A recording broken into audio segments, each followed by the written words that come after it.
Explore the unofficial world of DPRK-inspired apparel at NK News Shop.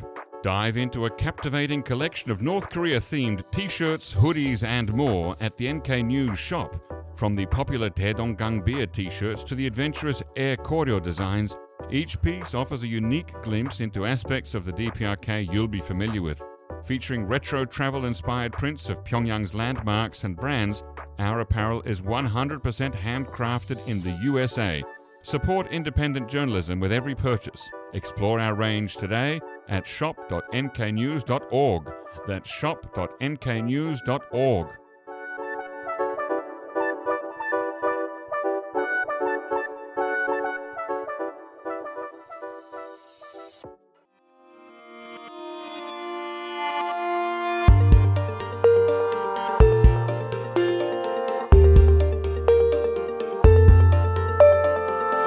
Hello listeners and welcome to the NK News podcast. I'm your host, Jacco Zwetsloot, and this episode is being recorded here in the NK News studio on the morning of Tuesday, the 29th of July, 2025. Welcome back to the podcast, Shreyas Reddy.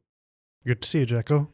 It's not often that I read a story on NK Pro and find that my opinion aligns with that of Kim Yo Jong, the younger sister of Kim Jong-un. But when she called Minister of Unification Jong Dong-yong's push to invite North Korea to the upcoming APEC summit in late October this year a daydream, I thought to myself, yeah, she's not far from the truth there. Yeah, I think it definitely aligns with what I've heard from some others in the past week. The Lee Jae-myung administration certainly has been a little optimistic, at times over-optimistic, with its hopes of essentially restoring inter-Korean engagement to, well, what it once was, but perhaps even taking it further. Yeah. And at this point, it does not seem all that realistic. And in this case, Kim Yo Jong basically dismissed. It was the first real communication from Pyongyang directly aimed at Lee Jae-myung since he became president last month. And Kim Yo Jong said that North Korea will never resume dialogue with the South, so they'll reject all of Lee Jae-myung's efforts. And essentially they've said, and I quote, "There can be no change in our state's perception of South Korea as the enemy." So we're not really going to see North Korea deviating from the position it has held since December 2023, when Kim Jong-un essentially declared unification an impossible goal and turned his back on inter-Korean engagement. At least there's nothing at the moment to shift the calculus, no matter what Lee Jae-myung and his cabinet may hope for. Yes, and Kim Yo Jong wrote this in her official capacity as, insert title here. Well, so to be honest, with Kim Yo Jong, there's always a bit of a... There is some ambiguity there, isn't there? Yeah. She's most often described as a deputy director of the ruling party Central Committee. Right. And that is essentially what the state media statements went with this time. It's kind of been interesting with her role in the last few years, where she has occasionally fluctuated between just focusing entirely on inter-Korean matters to talking about, as she did today, talking about the US. So she released a follow-up statement just this morning, essentially saying that talks with the US are possible if the US is willing to drop its demand for denuclearization, which so far has not been the case. But I think they want to see if they can just push the boundaries a little bit with Donald Trump, who's more than willing to go against the grain when it comes to Washington's policies. Indeed. But staying with the with her statement addressed at South Korea, which was carried by the Korean Central News Agency on Monday, the sort of surface reading of that is, okay, there's no chance for anything. And yet when I read the analysis by our colleague Jongmin Kim, what to make of Kim Yo Jong's dismissive attack, she seems to suggest that it leaves some wiggle room for the Lee Jae-myung administration to do something that pleases Kim Jong-un and his regime. Yeah, I think essentially part of it comes down to the fact that there's an inherent contradiction between North Korea constantly stating we have no interest in anything related to the South, but at the same time constantly releasing statements like this, constantly talking about South Korea. Right. And also showing that it keeps a close eye on what South Korea is doing, like the debate around changing the name of the Unification Ministry. Yes. So they're following all that. They're paying attention to things like the unification minister making that proposal about APEC. And the fact is they're clearly interested more than they let on. Now, whether that interest comes out of sheer hatred or whether they're looking to get something out of it, that is still a matter of debate. But certainly there is a possibility that at the moment, with the Lee Jae-myung administration incredibly keen to make engagement happen by any means, Pyongyang may sense some sort of opportunity to keep just needling Seoul until eventually maybe they do something that may not necessarily have been on the agenda to begin with, that may not have been something not even demanded directly. Like, for example, at the end of last evening, the unification minister talked about potentially scaling back US-South Korea military exercises. Right, so this is a concrete thing that North Korea has always said over the years, over the decades that it wants. It wants either no or much smaller exercises, particularly combined exercises between the Republic of Korea and the United States of America. Yeah, and at this stage, North Korea essentially doesn't have to change anything it's doing. It can it can keep having this mix of ignoring South Korea and insulting it. And if that continues, it'll still suit its current foreign policy stance. And if South Korea does go and essentially alter its policies, some would even say bend over backwards to try and do something to bring North Korea back to the negotiating table relatively unprompted, then that also suits North Korea just fine. Interesting, just a little side note here that the statement by Kim Yo Jong uses the term Johan Kwange to denote DPRK ROK relations rather than North-South or inter-Korean relations. So that's once again a linguistic reinforcement of this new status since December 2023 that they're two separate countries. We're not two halves of a divided country, and we're not coming back together anytime soon. Pretty much. I think that at least something that they have been consistent about, saying, unifications of the agenda. We're going to treat South Korea separate, so which is why they've also gone ahead and tried to build barriers along the DMZ, tried to redefine borders, trying to essentially mark the two Koreas as separate, while at the same time essentially also very much setting the stage for a more adversarial approach, which frankly over the past year has, before Lee Jae-myung became president, was there from both sides. Now, all this heat from Kim Yo Jong might be an attempt to influence President Lee Jae-myung's August 15th speech, just over 2 weeks from now, for the anniversary, the 80th anniversary of the end of Japanese colonization at the end of the Second World War. And often, presidents in these speeches, these statements, give some kind of an indication about North-South policy. So, let's see in a couple of weeks' time what Lee Jae-myung says. Yeah, it'll be interesting to see how much he really touches upon the situation.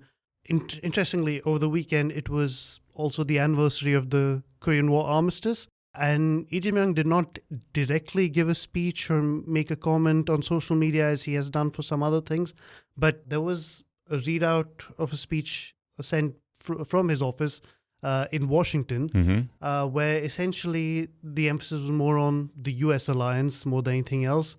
But I suspect in the next month, especially with everything that's going on now, they may want to reiterate that message of being open to talks. And that was certainly something that the Unification Ministry and the Presidential Office and Lee Jae-myung reiterated yesterday after Kim Yo Jong's statement, where they basically did not really back down as such. It was more that they said they're still keen to establish peace with North Korea, keen to push forward and create a Korean peninsula without hostility or war.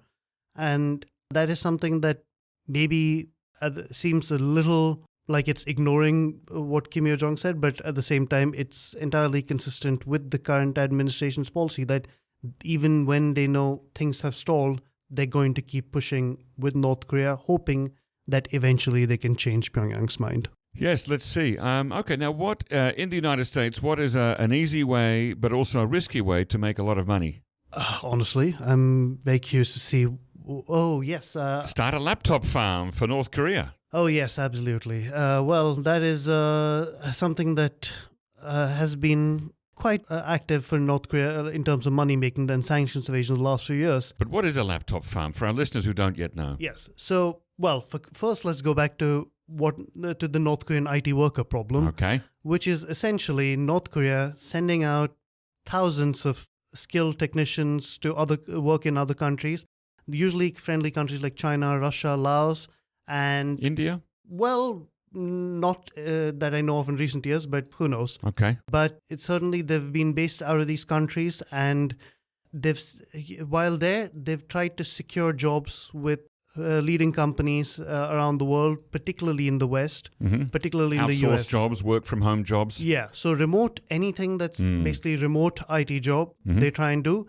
while fabricating the identities. They try to pass themselves off as, let's say, American citizens or citizens of other countries in Southeast Asia, for example, and get these jobs with a lot of American firms in particular, but now also increasingly Europe and other regions.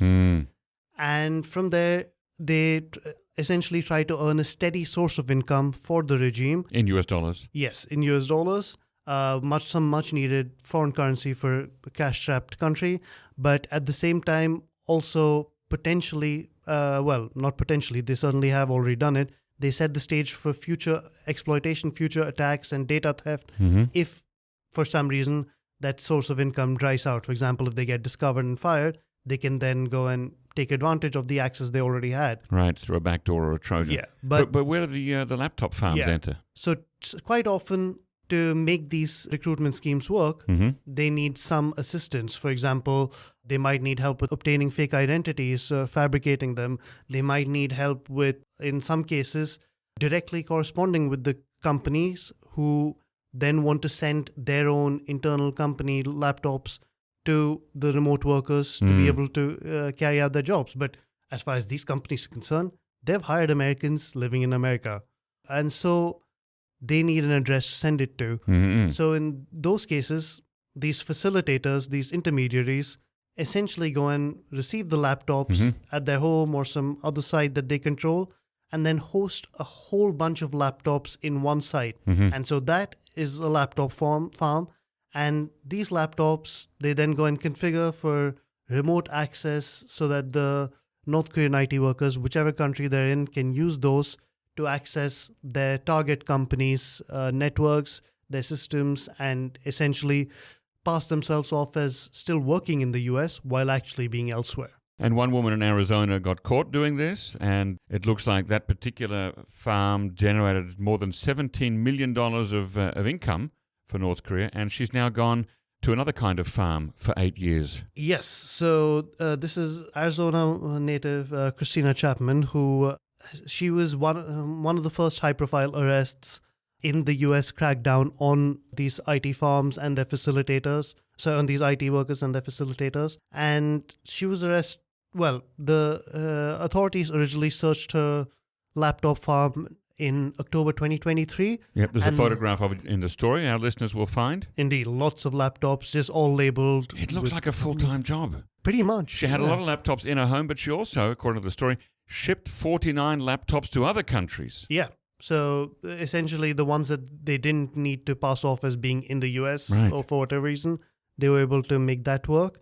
So she hosted so many of these laptops, and she was also very much in touch with the North Korean IT worker ring, indirectly at least. She was in touch with the manager, who is we know simply by the alias Shonghua. So most likely a China. It is pretty much a China-based network from what the court documents have revealed. And so she knew that whatever she was doing, she was trying to get access for people who weren't allowed to work in the US, who weren't working in the US. So she may not have known she was working for the North Korean state, but she knew she was working for naughty people who shouldn't have been there. At the very least, that, yes. So I think even the court documents did say that at the very least she knew she was doing something illegal. Yeah. And helped them get jobs at 309 US firms, no less. I mean, that is incredible. Yeah, and many of them like Fortune 500 companies, so it's not even like it was just some small unsuspecting ones. They managed to get around some pretty what one would imagine would be rigorous hiring procedures, got through and, passed themselves off for years to earn money for the North Korean regime's nuclear and missile development.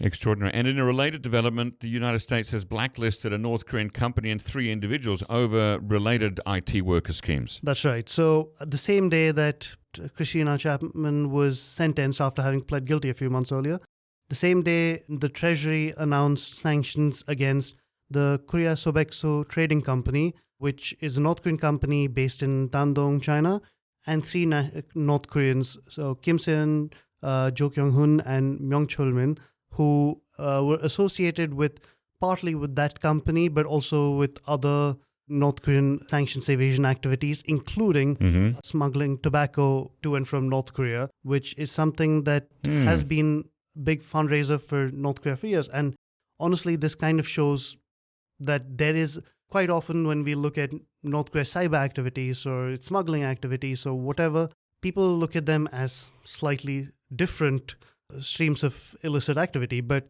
as we can see from here, there's a big overlap. They're essentially part of a big illicit revenue chain, and all of it goes back to the same destination in the end. Right. And I got to say, in this story here, there's also a mention of 3 or 4 other people. I would like very much to meet Mr. Ri Dong-min, nicknamed Elvis, and just find out how he came about with that nickname. Seems like an interesting fellow, but he's accused of doing some bad things. So let's see what happens to him. Yeah, so basically, like you said, there are a few others. So the State Department offered rewards for a bunch of these people, for 7 North Koreans, including 2 of those IT workers who were sanctioned. So they got $3 million each, so Kim Se-eun and Myung Chul-min. But there's a $7 million reward for Shim Hyun-sop, who has long been on Washington's radar. They sanctioned him in 2023 for his work with IT workers. He's also been involved in the tobacco smuggling activities.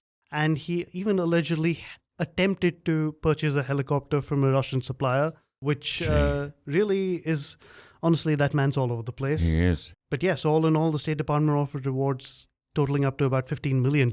So there's another good way to make money in the United States. Now, since we've gone a little bit over time, you have exactly 1 minute, Shreyas, to preview your own story here. I encourage listeners to go and have a look at it. How North Korea hijacked America's national pastime to take a swing at the US. Just preview it. Yes. So essentially last week, the world baseball chief made his first ever visit to North Korea. And you'd think, hang on, does North Korea even play baseball? Well, they've had a long history with the sport, going back to pre-division Korea, the Japanese imperial era. But after the war, they kind of tried to remove any traces of that because it was associated with the US, with the Japanese empire. Still, it stuck around for a while, and part of it was down to the influence of Cuba, the influence of ethnic Koreans from Japan, but they also used it to essentially keep taking shots at the US. So try to use it to celebrate the US defeats, or paint their own propaganda messages about how a ragtag team of underdogs can always beat bigger powers like the imperialists, like the US, like Japan and all. And so on and off, they keep using it for propaganda to attack their enemies, even the ones who are more closely associated with the game than North Korea. Everyone loves an underdog story. I presume that the head of the World Baseball, whatever the name of the organization is not a US citizen? He is Italian. Okay. Very good. All right, so check that one out on the website. Shreyas Reddy, thank you very much for coming on the podcast. We'll see you again soon. Thank you. Looking to stay informed about South Korea's fast-evolving political, business and cultural landscape? Join us on Korea Pro, the go-to resource for in-depth analysis expertly curated by top-tier professionals. And now you can pick the membership level that best suits your needs, thanks to our new subscription packages. Starting at just $199 annually, you can access daily analysis and our weekly podcast. Or try our premium membership package, which offers additional perks such as executive briefings, monthly reports and forecasts, networking receptions and event opportunities, as well as much, much more. To find the best fit for you, just head to signup.koreapro.org and become a member today. Ladies and gentlemen, that brings us to the end of our podcast episode for today. Our thanks go to Brian Betts and Alana Hill for facilitating this episode, and to our post-recording producer genius Gabby Magnuson, who cuts out all the extraneous noises, awkward silences, bodily functions, and fixes the audio levels. Thank you, and listen again next time.